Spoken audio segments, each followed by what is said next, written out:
Extreme weather batters large parts of the world as China and the United States seek common ground in climate talks. Hello, I'm Anand Naidu and this is The Heat.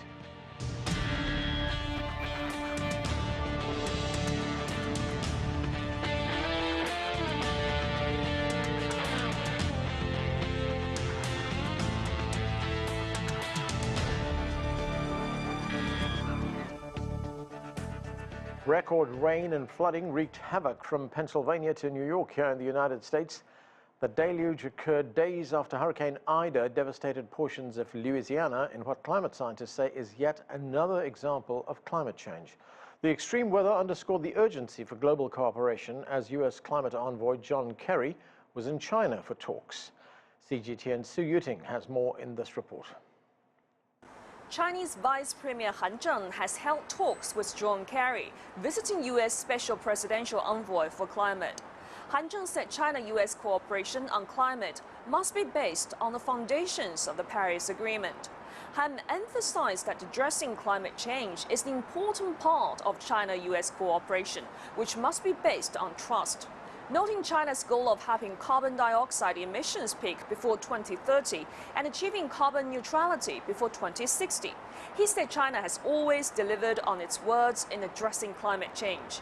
He called on the U.S. to make joint communications and contributions to the global fight against climate change, focusing on the implementation of the joint statement, addressing the climate crisis, and on the objectives and principles of the UN Framework Convention on Climate Change and the Paris Agreement. For his part, Kerry said the U.S. and China should maintain constructive engagement and jointly address global challenges. Kerry also said China has made tremendous efforts in addressing climate change. He said the U.S. is willing to strengthen contact and communication with China, step up implementation of the Paris Agreement, and jointly address the threat of global climate change. Su Yuting, CGTN, Beijing. Well, let's get right to our panel. Alvin Lin is the China Climate and Energy Policy Director at the Natural Resources Defense Council. Michael Dorsey is an environmental scientist, scholar, advocate, and entrepreneur. Also with us is Changhua serves as the CEO of the Beijing Future Innovation Center, and Paul Bledsoe is an adjunct professorial lecturer with the Center for Environmental Policy at American University and a former advisor during the Clinton administration. Thanks to all of you for being with us. Paul Bledsoe, let me start with you. We've seen the reports, we watch what's happened on our television screens, the extreme weather conditions that appear to be all over the world right now. It seems to be getting more and more intense. We have John Kerry, the White House Special Climate Change Czar. He is now in China for talks there. He held 2 days of talks. What are your hopes for these talks? Well, I think it's a really hopeful sign that the world's two largest emitters, China, the largest emitter, United States, the second largest emitter, are talking about making further reductions. As you know, President Biden has proposed a 50% U.S. reduction in emissions over 2005 levels by 2030. We're hopeful that China may offer some new reductions in their emissions ahead of the Glasgow UN Climate Summit November 1st, because without new emissions reductions, these kind of huge, costly, deadly storms, floods, fires are going to be the norm around the world. There's a new study by the World Meteorological Organization finding that extreme weather events have increased 5 times over the last 50 years, killing more than 2 million people. We have to act quickly, or this out of control weather climate is going to become the new reality. Changhua Wu, there are differences between China and the United States. China is still dependent on coal for its energy, but historically, China points out that the United States has been the biggest emitter of emissions of greenhouse gases. Given that there are these differences, where do you see the common ground for some progress to be made here? Okay, before I answer your question, I want to add one clarity. And so the Chinese president announced China's commitment to the Paris Agreement leading up to COP26 end of last year.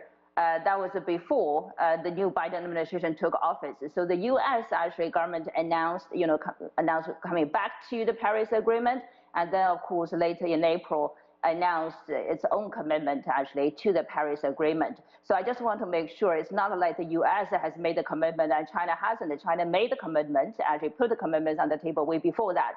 The common ground, I think, according to the recent IPCC assessment, the sixth assessment report, I think the sense of urgency is commonly shared. We're literally living in hell at this moment. So that's pretty much the common ground for global community to work together. Of course, US and China as the two largest economies and also the two largest emitters, they have to jointly take on their responsibilities, not just respectively, but more and more so actually to work together, to cooperate in order to really accelerate the scaling and the pace actually of, all the technologies we have already to, simply put it, is a clean revolution. Only by two joining hands we'll be able to accelerate that process. We have better chance to meet the challenges we're talking about here today.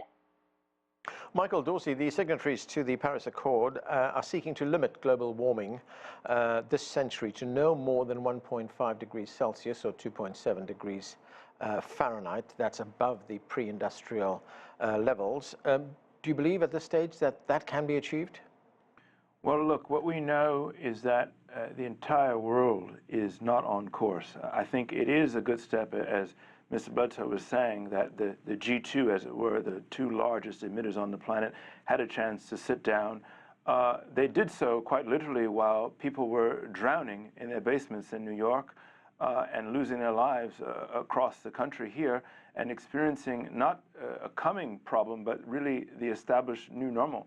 We already know that the Paris Agreement is a relatively weak agreement. Much more needs to be done. The destination is no longer one about carbon neutrality, as it were. We've got to get carbon negative.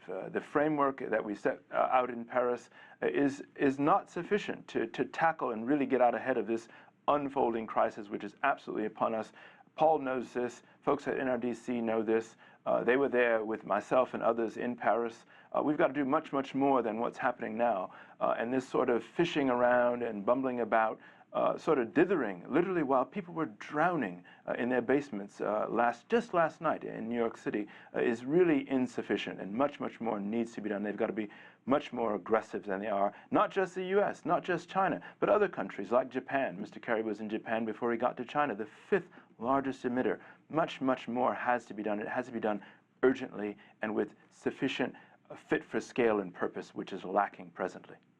Michael, when you say the Paris Accords are weak, is that because they're hard to implement? There's no kind of enforcement mechanism, is there? Well, it's two things. So you hit the nail on the head. There isn't an enforcement mechanism for the Paris Accord. It's a voluntary, system, as it were. People make voluntary commitments to reduce their emissions and so forth. So that's really lacking. The reality is, and we have to go back to first principles, the UN Framework Convention on Climate Change was designed to tackle this problem, but it actually gives us essentially a 50-50 chance of avoiding the catastrophic climate change that we're now seeing. And that's 50-50 if we get it right. If we do everything we're supposed to, we're left with a 50-50 chance of actually avoiding the catastrophe. So that right there sets us up to clue in everybody out there, good researchers like the folks at Natural Resources Defense Council and others like Paul, know that this framework is relatively weak. Paris is weak. Paris weakened what took place in Kyoto, and it weakened us, going forward. So we've got to do much more, and we've actually got to own that these agreements are weak so that we can get more aggressive and be more designing accords that are fit for purpose and scale to tackle this problem that is the current reality and will continue to be so, as the Intergovernmental Panel on Climate Change reported to us just last month. Right, and I want to talk about that report. Alvin Lin, welcome to the show. Let's talk about that UN report on climate change. Secretary General Antonio Guterres called it, quote, a code red for humanity. It said that almost all of the warming that's occurred since pre-industrial times by humans has been caused by humans burning fossil fuels. What did you make of the report? Well, it's confirmed what we're seeing around us every day, whether it's our atmosphere, weather patterns, the oceans, whether it's the air we breathe.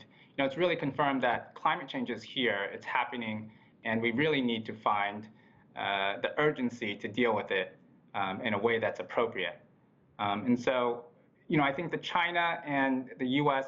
talking again about climate change, trying to find ways to cooperate despite differences, that's really essential to showing that the world can cooperate on climate change, that we can have an outcome here in just a couple months in Glasgow that will show that the world is serious about climate change.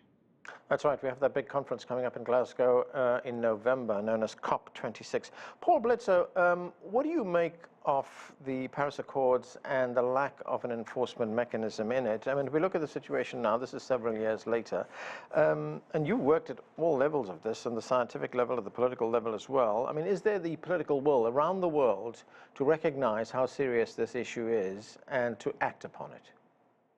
I think it's in the self-interest of every nation in the world to act, because climate change impacts are happening in every nation of the world.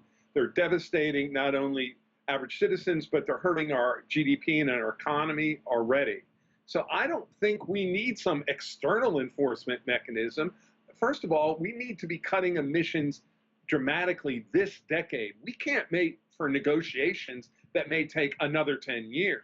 We need to force governments to reduce emissions quickly, as Biden is attempting to do, attempting to get the U.S. Congress just in the next 2 to 4 weeks to pass major legislation to promote a huge revolution in U.S. clean energy policy and to reduce emissions, as I said, by 50% over 2005 levels by 2030.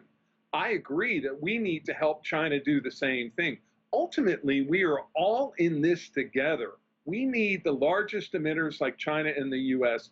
to cut their emissions much more quickly. And then we need to take the technologies that we develop and we need to help them spread around the world, cutting the costs of energy as we go, reducing the health impacts of fossil fuels, and then preventing climatic disaster. We are on the knife's edge of catastrophic climate change. We're much closer than we think.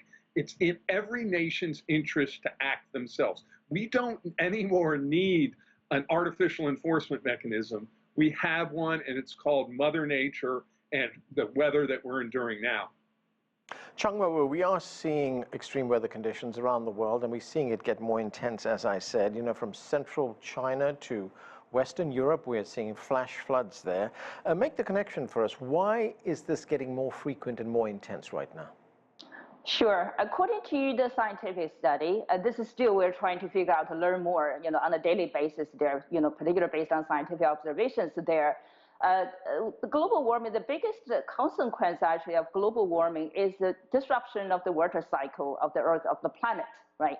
So for every 1 degree Celsius temperature rise, the air holds up 7% more actually of moisture. And then, of course, with the other condition, meteorological conditions, so when the precipitation could happen, usually we often experience such heavy downpours in one particular specific, narrowly defined locations there. That's why we are seeing more and more, flash floodings hitting China, Europe, here again, actually just yesterday, last night.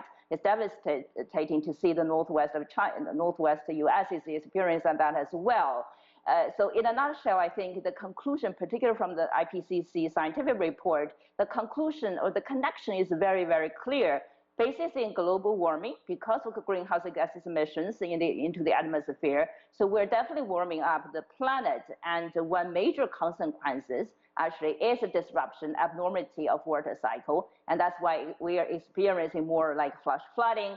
And in other regions, of course, it's heat waves, droughts, and also wildfires. That's the world we're living in literally today. Michael Dorsey, during the the foreign visit John Kerry made, he also met with Japanese leaders. And during that meeting, we know that everybody was on board as far as cutting carbon emissions was concerned. But what can you tell us about the current efforts on another big industrial country on reducing carbon emissions? Well, the meeting with Prime Minister Suga in Japan, I think, was productive. It was certainly pointed in the right direction. The Japanese are, making a commitment right now to reduce their emissions by, 46% by mid-century. They're trying to up that to go to 50% to get in line with the European Union. So that's all helpful. But again, much more needs to be done. But the leadership in Japan, I think, is on the right course. Alvin, last year, and I want to get back to some of the commitments that the Chinese have made. Last year, Chinese President Xi Jinping said China's emissions would peak by 2030 and the country would be carbon neutral by 2060. What do you make of those target dates, and what needs to happen to meet that goal? Well, those targets were very important both internationally and domestically. They're sending a really strong signal to provinces in China, to enterprises, that they have to get serious about climate change and measuring and reducing their emissions. So now you see whether it's the big 5 generators, whether it's the oil mining and oil refining companies, they're all coming up with their carbon peaking and carbon neutrality plans. The National Development and Reform Commission, the economic planning body, is coming out with their carbon peaking action plan, and there will be more specific sectoral plans to be coming later this year. So it is really kind of moving the machinery of Chinese regulation, of Chinese businesses and local governments towards taking more action on climate change.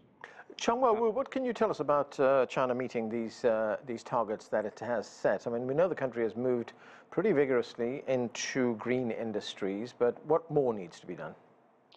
Well, I think particularly putting the China situation, emitting about 1/3 of the global emissions every year. So China is turning into the biggest piece of the puzzle for global climate solutions there. I think that adds another layer of sense of urgency of addressing the China emission issues there. By saying that, to be fair, the country definitely has been taking dramatic efforts in terms of, improving carbon, intensity, energy efficiency, and shifting towards renewable energy. So China is already leading in terms of, solar and wind energy installment. And in the last couple of years, actually, you started to see the rising electrification of transportation there as well.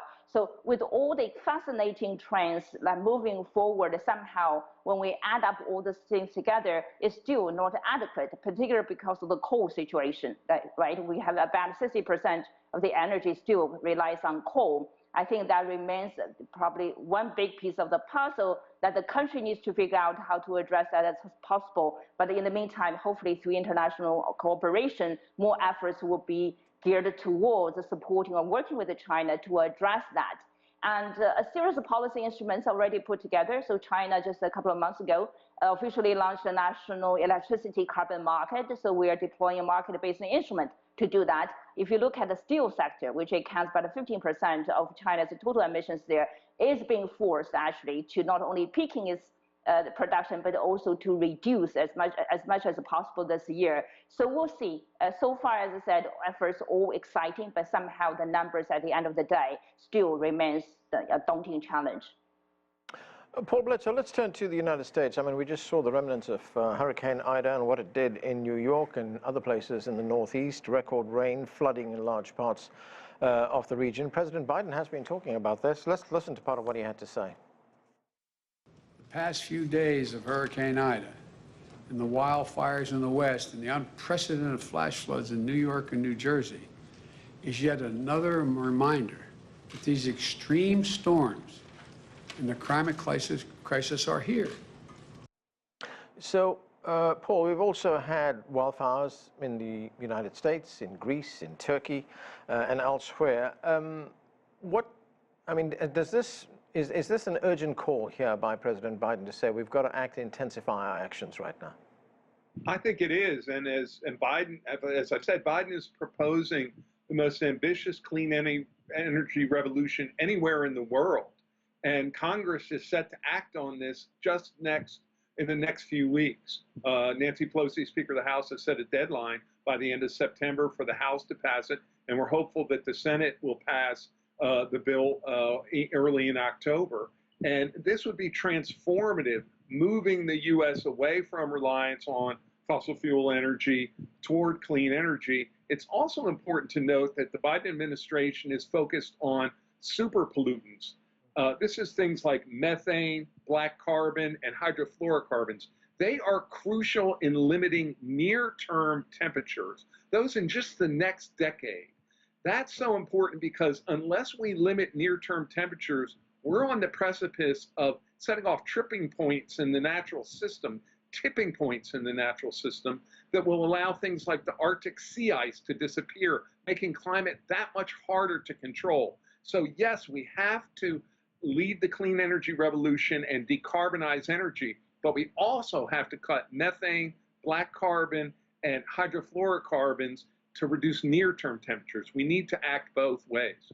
We also saw something else, Paul, 24 hours ago, as Michael Dorsey pointed out to us a moment ago. We saw basically the New York subway system turn into underground rivers because the city's drainage system couldn't cope with the amount of water that was falling on the city. Does that mean that right now the need for infrastructure becomes even more urgent? And I mean, do cities like New York have to invest in more flood protection measures? It's a great point.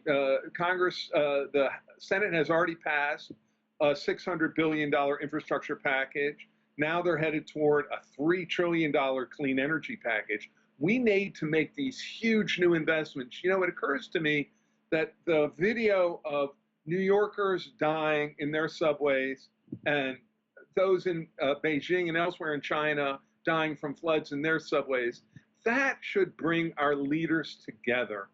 Both of our countries are suffering. The world is suffering. We need them to come together and work together, both to reduce emissions rapidly. If that can't get the attention of our leaders, I'm not sure what will.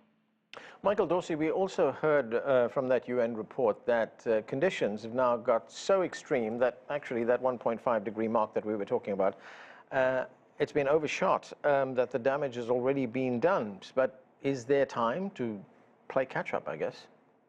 Well, look, we can play some catch up if we rapidly accelerate what we're doing. We've got to get really, more renewable energy in the ground. One of the downsides of the current, infrastructure bill that made its way out of the Senate in the U.S. was that it was overly laden with, sort of pie in the sky projects, carbon sequestration efforts that aren't going to come online for maybe another decade, if that. Putting money into the nuclear, industry, which is, the most ridiculous, expensive way to boil water if there ever was one, but not enough commitments for renewable energy, which we've got to make. We've got to fix the regulatory landscape here in the U.S. to accelerate renewable energy. You've got states, like my home state in Michigan, where they've got a 1% cap on renewable energy in the state. Nothing could be farther insane or more ridiculous than that. When we have this crisis upon us, playing out before our very eyes, you've got states that cap renewable energy at 1% of total generation. So there's lots of problems that we've got to fix in this country to really accelerate if we are going to attempt to play catch up.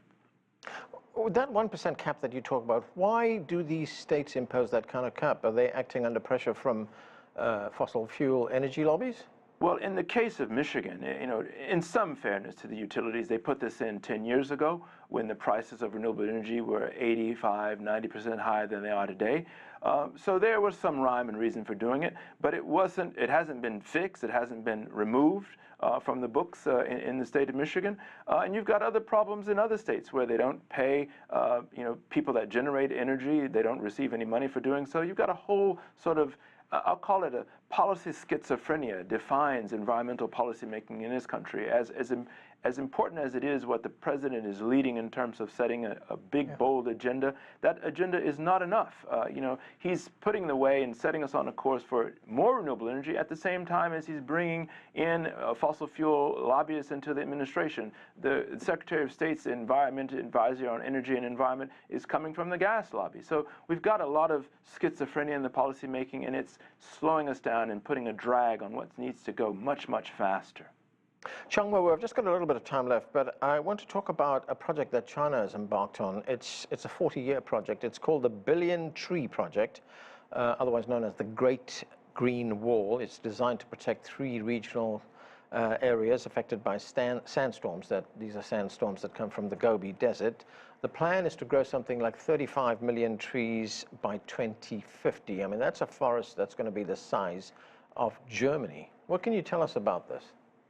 That definitely has been recognized as a major efforts and achievements made on the China side. And it's not just the government, but the whole society, actually. Everyone planting trees. It's a campaigning thing, actually, over 4 decades. It's very impressive. I think the outcome, actually, is more like, I think NASA has the satellite information a few months ago or last year, basically saying, how much more green areas, actually, the planet has gained. And the 20 or 25% actually is because China. And so definitely it's a huge achievement. But in the meantime, actually, it's not adequate, right? We have to address the emissions issue. That's the sort of more fundamental elements there. Yes, we green the land, we plant the trees, and we help preserve the nature and help, sink the carbon. But somehow we do need also to make more efforts, particularly I think for China now, is to address the coal issues there. I think moving forward, particularly through the bilateral meeting with Kerry, I think one signal which I captured is that the Chinese government will put on the table a more clearly defined roadmap in terms of how to implement its commitment of capping its emissions and carbon neutrality before COP26. That's very expectable for us to see. Right, Alvin Lin, talking about COP26, that takes place in November in the city of Glasgow. Just briefly, what are the main items on the agenda? What are you hoping that'll come out of that meeting? Well, this is really about showing that, this meeting was supposed to happen last year. Mm-hmm. It's really about showing that we can make the Paris Agreement work in terms of increasing the ambition of each country's commitments. So, we're looking to see what the major emitters can bring to the table, what more they can bring, and we're looking for real solutions to reducing our emissions. One of the things that I think the UN Secretary General has been very clear on is the need to transition from coal. And so, stopping the building of new coal power plants, that's certainly something that is going to be important. Something I think that the UK hosts of the COP26 meeting also want to see some real commitments to from countries. Okay, and we have to leave it there. Thanks to all of you for being with us. That is it for this edition of The Heat. I'm Arnold Nider in Washington, D.C. Thanks for watching.